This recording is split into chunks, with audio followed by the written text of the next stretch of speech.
가족들이 함께 간 여름 휴가 바닷가에 신발이 떠오르면 어떠시겠어요? 그런데 만일 그 신발 안에 진짜 사람의 발이 있다면 여러분은 기분이 어떠실까요?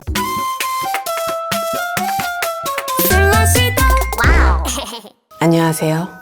솔라시도 솔라입니다. 네, 오늘은 여름 공포 특집 제2탄 2년 만에 돌아온 솔라 기담 미스테리 특집입니다. 네, 제가 공포 특집 1탄으로 또 이토 준지 호러하우스에 다녀왔었는데요.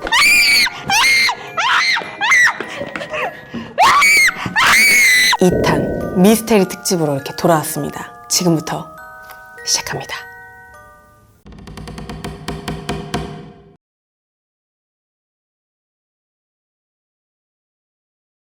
2013년 미국의 세실 호텔 투숙 중이던 26살 엘리사 램이 돌연 실종됩니다. 엘리사는 브리티시 컬럼비아 대학교에 재학 중인 학생이었는데요. 그녀는 혼자 캘리포니아 여행을 하고 있었습니다. 여행을 간 딸이 연락이 되지 않자 부모님은 경찰 당국에 실종 신고를 하게 됩니다. 경찰은 먼저 호텔 직원들과 이용객을 탐문 수사해서 엘리사 램이 체크아웃 당일 체크아웃을 하지 않고 실종된 것을 확인을 하였고, 마지막으로 묵었던 방을 조사하였으나 방은 이미 청소가 완료된 상태로 증거를 수집하기 어려운 상황이었습니다.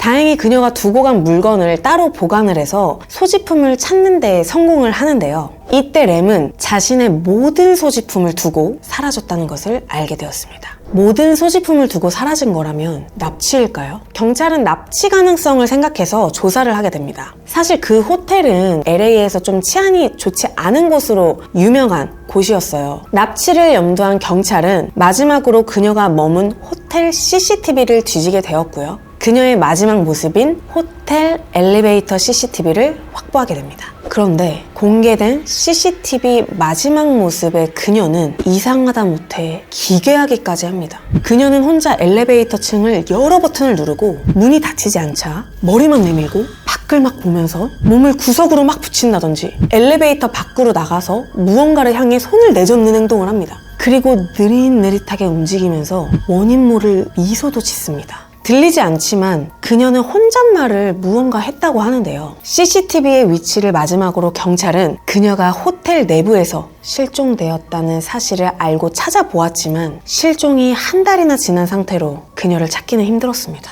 그렇게 시간은 지나가게 됩니다. 그러던 중 몇 주가 지나서 호텔 객실에서 물의 수압이 낮고 색깔과 맛이 이상하다는 투숙객의 불만이 터져나오게 됩니다. 호텔 측은 물탱크의 문제로 그곳을 이제 조사하는데요. 놀랍게도 엘리사 램의 시체가 그 물탱크 안에서 발견하게 됩니다. 물탱크 안 그녀의 시체는 옷을 모두 벗어 알몸 상태였고요. 그녀의 옷은 다 가라앉아서 물탱크 바닥에서 발견이 되었습니다. 그럼 과연 그녀는 도대체 왜 물탱크 안으로 스스로 들어간 것일까? 아니면 스스로 들어간 것이 맞을까요? 그리고 그녀가 마지막으로 행동한 CCTV의 모습은 도대체 무엇이었을까요? 사실 세실리아 호텔은 이전부터 저주받은 호텔이라고 유명한 곳이었습니다. 이 사건 외에도 호텔에서 3건의 살인사건과 수십 건의 자살이 벌어진 곳이었기 때문입니다. 그 살인사건 중 특히 2명의 연쇄살인마가 장기간 투숙하며 살인행각을 벌이기도 했는데요. 그중 하나인 리처드 라미레스는 14명을 살해하였고 심지어 살인 후 아무렇지 않게 피투성이 옷을 호텔 밖에 벗어버리고 피가 묻은 속옷으로 호텔로 들어와 자기 방으로 들어가는 행동을 아무렇지 않게 했다고 합니다. 다른 한 명은 잭 운터베거로 오스트리아에서 6명의 여성을 살해하고 LA에서도 3명의 여성을 더 살해한 혐의를 받고 있는 살인마입니다. 심지어 운터베거는 호텔 세실의 자신의 객실에서 매춘부를 살해하기도 했는데요. 이것이 호텔에서 일어난 마지막 살인사건이었습니다. 그렇듯 다른 호텔들과는 다르게 살해와 자살 등이 다수로 일어나는 이곳이 저주를 받아서 그 저주 때문에 그녀는 스스로 목숨을 끊은 걸까요? 사실 그녀에 대한 의문은 과학적으로도 모두 풀려있는 상태입니다.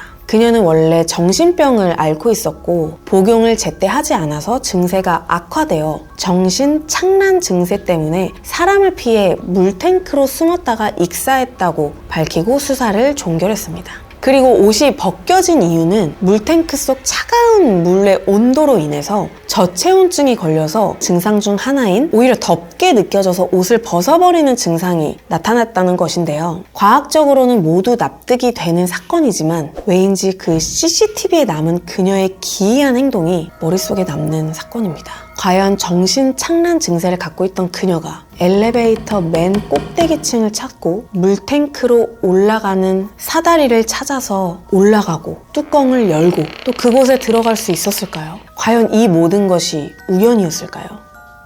무언가의 저주였을까요?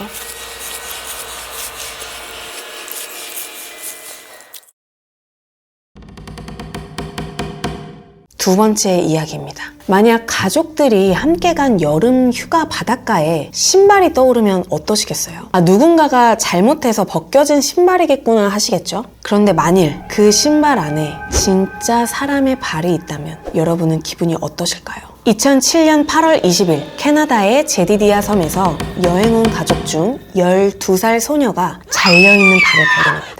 그 남성의 발은 오른발이었는데요. 신발은 인도산 컨버스로 2003년 주로 인도에서 팔리던 제품이라고 합니다. 그 이후로 일주일 뒤 8월 26일 게브리올라 섬 주변에 주민이 두 번째 발을 발견하게 됩니다.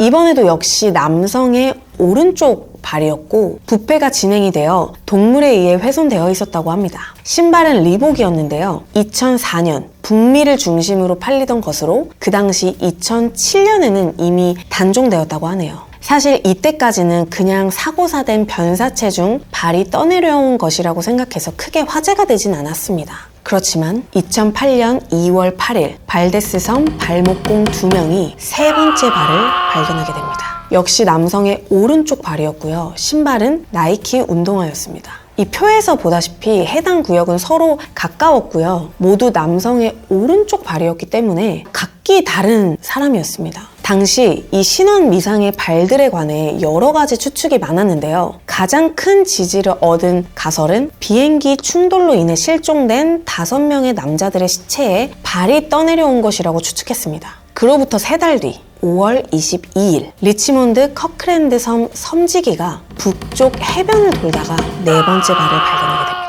그런데 그 발은 여성의 발이었고요. 그들이 생각한 추측이 맞지 않다는 것을 알게 되었습니다. 상황이 이렇게 되자 인근 주민들은 불안에 떨었으며 계속되는 해변으로 떠내려오는 발들을 조사하던 캐나다 연방경찰은 경찰관, 법의학자, 해양학자를 모아서 대대적인 수사를 벌였습니다. 그러나 9개월째 전혀 단서는 물론 연관성도 잡지 못해서 답답해하고 있었습니다. 2023년까지 총 16년에 걸쳐 22명의 발목들이 떠내려왔고 2010년 12월 5일에는 어린이의 발목, 2011년에는 다리뼈와 발 부분이 검은 비닐봉투 안에 있는 채로 발견되었습니다. 그렇다면 22명의 발목들에 대해 전문가들의 의견은 무엇일까요? 현재까지는 가장 유력한 가설로는 쓰나미설이 있는데요. 아시아에 쓰나미가 발생해 희생자들의 발이 태평양을 건너 세일리시 해까지 떠내려왔다는 추측입니다. 사실 일본의 쓰나미 때문에 밴쿠버나 시애틀에서 일본어가 적힌 축구공들이 떠내려온 적이 있는데요. 그렇기에 불가능한 추측은 아니었습니다.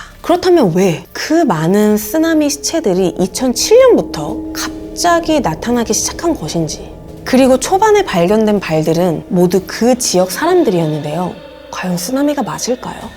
두 번째 가설로는 투신자살한 사람들의 유해 중 일부라고 이야기하고 있는데요. 지금까지 발견된 모든 신발들은 운동화였고 다른 신발들과 다르게 부력이 좋은 운동화들이 물 위로 떠올라 자살한 사람들의 발목만 남아 떠내려왔다는 것입니다. 실제로 2008년에 5월과 11월은 두 차례에 걸쳐 투신 자살한 여성의 발이 발견되기도 했습니다. 그렇지만 모두 자살한 발들이라고 하면 아이의 발은 대체 왜 있었던 걸까요? 여러 추측이 떠돌지만 아직까지는 정확한 원인이 밝혀지고 있지 않은 잘린 발들, 어디서 어떻게 떠내려오고 있는 것이며 언제까지 떠내려올지 정확히 알 수 없습니다. 어떤 사람들은 누군가가 도망가지 못하게 발목만 잘라 떠내려 보내는 거라고 하는데요.